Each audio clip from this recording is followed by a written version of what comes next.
So, acetyl-CoA, which is produced from pyruvate in the mitochondria, will be transported to the cytosol in form of citrate.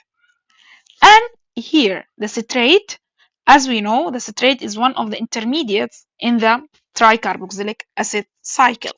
But in the fed state, generally, we do have high level of ATP, and high level of ATP will block the enzymes of tricarboxylic acid cycles, and the citrate will enter fatty acid synthesis instead of tricarboxylic acid cycle.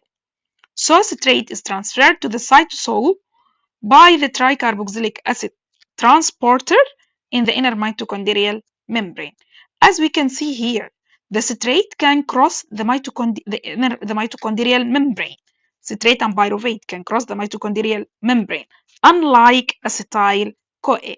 So, pyruvate by the enzyme pyruvate carboxylase will produce oxaloacetate, which is 4 carbon atoms biomolecule, and it will be condensed with acetyl-CoA, which is 2 carbon atoms biomolecule, and they will form citrate.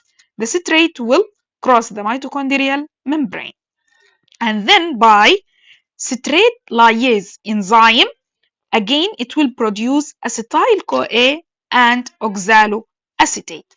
This acetyl-CoA will enter the fatty acids synthesis. And the oxaloacetate will produce malate by the enzyme malate dehydrogenase. Malate can form then pyruvate by the malic enzyme, and this reaction will produce NADPH.